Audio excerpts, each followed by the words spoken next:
যতক্ষণ ফিলিস্তিন মুক্ত না হবে ততক্ষণ সংগ্রাম চালিয়ে যেতে হবে।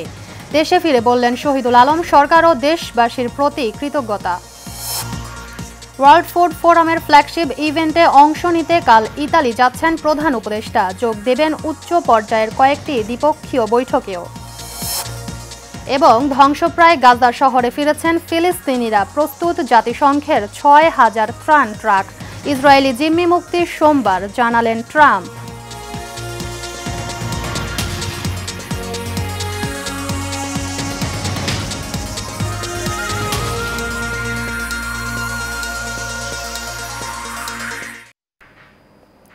স্বাগত এশিয়ান নিউজে, আপনাদের সাথে আছে আমি মুক্তা ইসলাম। এতক্ষণ শুনছিলেন বিআরবি কেবল ইন্ডাস্ট্রিজ লিমিটেড সংবাদ শিরোনাম, এবার বিস্তারিত। ইসরায়েলের কারাগার থেকে মুক্ত হয়ে দেশে ফিরেছেন মানবাধিকার কর্মী ও আলোকচিত্রী শহীদুল আলম। এ সময় দেশবাসী ও সরকারকে ধন্যবাদ জানান তিনি। ফিলিস্তিনকে মুক্ত না করা পর্যন্ত বিশ্ববাসীকে লড়াই চালিয়ে যাওয়ার আহ্বান জানিয়েছেন তিনি। আজ ভোরে হজরত শাহজালাল আন্তর্জাতিক বিমানবন্দরে অবতরণ করেন তিনি। এ সময় শহীদুল আলম বলেন, এখনও গাজা মুক্ত হয়নি, সেখানে এখনও আক্রমণ চলছে, তাদের কাজ শেষ হয়নি। গাজাবাসীদের ওপর যে নির্যাতন হয় তার তুলনায় তাদের সঙ্গে যা হয়েছে তা কিছুই নয়। এর আগে প্রধান উপদেষ্টা ডক্টর মোহাম্মদ ইউনূস শহীদুল আলমের মুক্তি ও নিরাপদ প্রত্যাবর্তনের সহায়তার জন্য তুরস্কের প্রেসিডেন্ট রিসেপ তাইয়েপ এরদোয়ানের প্রতি কৃতজ্ঞতা প্রকাশ করেছেন।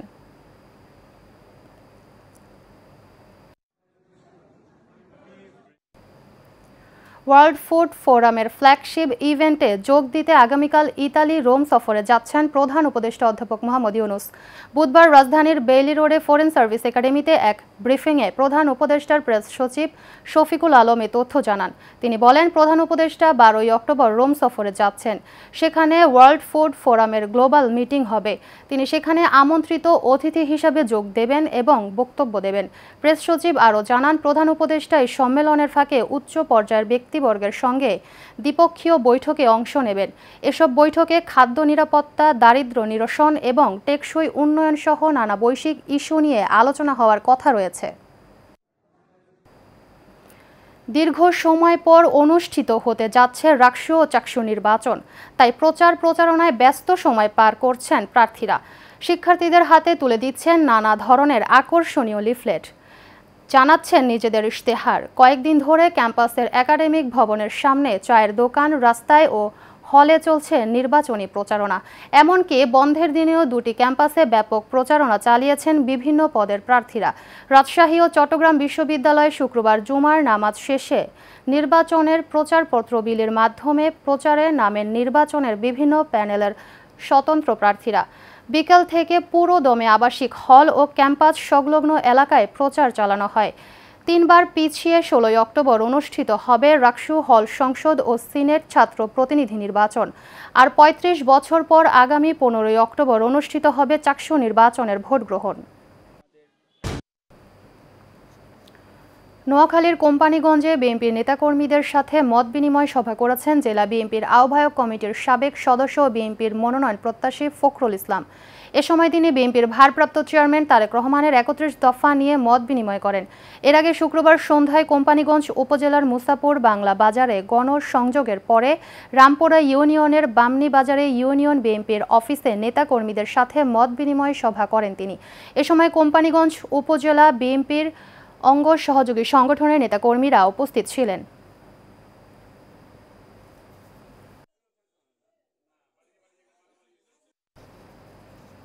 জাতীয় সংসদ নির্বাচনকে সামনে রেখে টাঙ্গাইলের মধুপুরে বিএনপির মনোনয়ন প্রত্যাশী লেফটেন্যান্ট কর্নেল অবসরপ্রাপ্ত আসাদুল ইসলাম আজাদের মতবিনিময় সভা হয়েছে। শুক্রবার সন্ধ্যায় উপজেলার অরণখোলা ইউনিয়নের আমলিতলা মাদ্রাসা ঈদগাহ মাঠ প্রাঙ্গণে উপজেলা কৃষক দলের সাবেক সাংগঠনিক সম্পাদক মোহাম্মদ আব্দুল মজিদের সভাপতিত্বে সভা হয়। এতে প্রধান অতিথি ছিলেন টাঙ্গাইলের এক আসনের বিএনপির মনোনয়ন প্রত্যাশী লেফটেন্যান্ট কর্নেল অবসরপ্রাপ্ত আসাদুল ইসলাম আজাদ। এছাড়াও আরও উপস্থিত ছিলেন উপজেলা বিএনপির সাবেক যুগ্ম সাধারণ সম্পাদক মোহাম্মদ আশরাফুল ইসলাম মাসুদ, সাবেক যুগ্ম আহ্বায়ক আবুল কালাম আজাদ সহ অনেকে। সমাজ কল্যাণ ফাউন্ডেশন, আমি নিশ্চিত এটা কোনো রাজনৈতিক সংগঠন না। আমি নিজে থেকে আগামী সপ্তাহেই এই ঘরের কাজ আমি করব। আমি জানি এই নও-মুসলিম সুমন মিয়া আছে এখানে,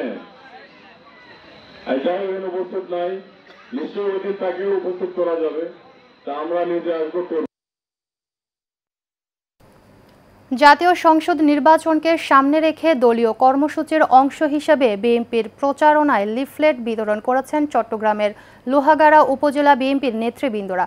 শুক্রবার বিকেলে লোহাগাড়ার বটতলী মোটর স্টেশনে বিভিন্ন গাড়ি চালক, যাত্রী, পথচারী ও ব্যবসায়ীদের মাঝে লিফলেট বিতরণ করা হয়। এ সময় লোহাগাড়া উপজেলা ছাত্র দলের সাবেক সভাপতি এটিএম জাহেদ চৌধুরী ও চট্টগ্রাম দক্ষিণ জেলা বিএনপির সাবেক সদস্য এম আব্দুর রহিমের নেতৃত্বে আরও উপস্থিত ছিলেন উপজেলা সাবেক স্বেচ্ছাসেবক দলের নেতা দিদার এলাহি, চট্টগ্রাম দক্ষিণ জেলা এর সিনিয়র যুগ্ম সাধারণ সম্পাদক মোহাম্মদ কুতুব সহ অনেকে।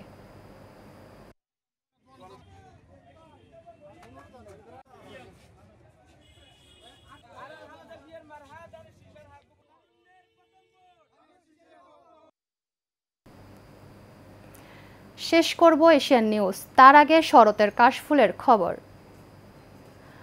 শরতের শোভা কাশবন দেখতে কার না ভালো লাগে। বর্ষার শেষে শরতের বার্তা নিয়ে আসে এই কাশফুল, আর যদি তা হয় নদীর তীরে তাহলে তো কথাই নেই। শরতের শুভ্রতা আর নদীর শান্ত স্রোত মিলে যেন এক নৈসর্গিক পরিবেশ তৈরি করেছে কুড়িগ্রামের ফুলবাড়ী উপজেলার ধরলা নদীর পাড়ে। শেষ বিকেলের নরম আলোয় এই ধরলা নদীর পাড় কাশবনে প্রকৃতিপ্রেমীরা যেন হারিয়ে যায় প্রকৃতির কোলে। ফুলবাড়ী কুড়িগ্রাম প্রতিনিধির তথ্য ছবিতে বিস্তারিত জানাচ্ছেন জাবালুর নূর।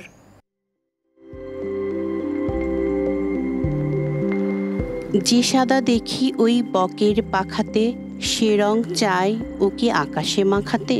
বোঝে না পাখি সে কি নীলের সিথানে, কি ফুল ফুটে আছে আকাশ পিতানে। কবি আল মাহমুদের কবিতার মতো শরতের মুগ্ধতার দেখা মিলবে কুড়িগ্রামের ধরলা নদীর তীরে। বর্ষার শেষে শরতের আগমনী বার্তা দিতে নদী তীরের পলিমাটি ধারণ করেছে বিস্তীর্ণ কাশের বন। শরতের নীল আকাশ, সাদা মেঘের ভেলা আর তার নিচে দুলে ওঠা শুভ্র কাশবন স্বপ্নের মতোই যেন এক প্রাকৃতিক সৌন্দর্য। শরতের শুভ্রতা আর ধরলার শান্ত স্রোত মিলে যেন এক নৈসর্গিক পরিবেশ সৃষ্টি করেছে কুড়িগ্রামের ফুলবাড়ী উপজেলার ধরলা নদীর পাড়ে। আর তাই সময় কাটাতে এখানে আসছেন প্রকৃতিপ্রেমীরা। কাশবনে ঘুরলাম, ফিরলাম, ছবি তুললাম, অনেক মজা করলাম, অনেক ভালো লাগলো। এখানে কাশফুল অনেক সুন্দর আছে মুহূর্ত। আমরা ফ্যামিলি সহ এসেছি, সবাই ছবি তুললাম, পিক তুললাম, ভিডিও করলাম। সুন্দর একটা মুহূর্ত, ভালোই লাগলো। এখানে এসে পরিবারের সবাইকে নিয়ে ছবি তুলছি, ভেতরে গিয়ে কার্বন ছিঁড়ছি, হাতে নিয়েছি, একটু ছবি তুলছি, যা বিষয়গুলো পরিবারের লোকদেরকে অনেক ভালো লাগছে আর কি। শেষ বিকেলে ধরলা নদীর পাশে যে কাশফুল ফুটেছে, সেই কাশফুলের সৌন্দর্য উপভোগ করতে আমি এসেছি আমার পরিবার সহ। এখানে আসতে পেরে আমার খুবই ভালো লাগছে। বছরে একবার দেখা পাওয়া যায় কাশফুলের। আবৃত্তি শিল্পী ও উপজেলা প্রশাসন স্কুল শিশু কাননের প্রধান শিক্ষক হাবিবুর রহমান হাবিব নিজ এলাকায় আমন্ত্রণ জানালেন প্রকৃতিপ্রেমীদের। শরৎ আসে কাশফুলের শুভ্রতা নিয়ে। কাশফুল যখন ফুটে সাদা রঙের ভেলা মনে হয় অনেকটা। নিশ্চয়ই আমরা যারা রয়েছি প্রকৃতিপ্রেমী কিংবা কাশবনে এসে নিজের ছবির সঙ্গে প্রিয়জনের ছবিটি জোড়াতে কিংবা নিজের ছবিটি একটি ফ্রেমে রাখতে, তারাও আসতে পারি আমরা ধরলা নদীর এই কাশবনে। শেষ বিকেলে ধরলা তীরে গোধূলির কোণে দেখা আলোয় স্বর্ণাভ কাশফুলের শাড়ি ভালো লাগবে যে কারো। জাবালুন নূর, এশিয়ান টেলিভিশন। শেষ করব এশিয়ান নিউজ, তার আগে জানাবো বিআরবি কেবল ইন্ডাস্ট্রিজ লিমিটেড সংবাদ শিরোনামগুলো আরও একবার।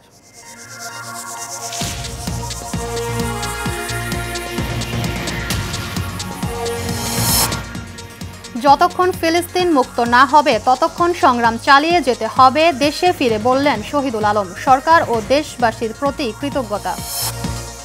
ওয়ার্ল্ড ফুড ফোরামের ফ্ল্যাগশিপ ইভেন্টে অংশ নিতে কালিতালি যাচ্ছেন প্রধান উপদেষ্টা, যোগ দেবেন উচ্চ পর্যায়ের কয়েকটি দ্বিপক্ষীয় বৈঠকেও। এবং ধ্বংসপ্রায় গাজা শহরে ফিরেছেন ফিলিস্তিনিরা, প্রস্তুত জাতিসংঘের ৬,০০০ ত্রাণ ট্রাক।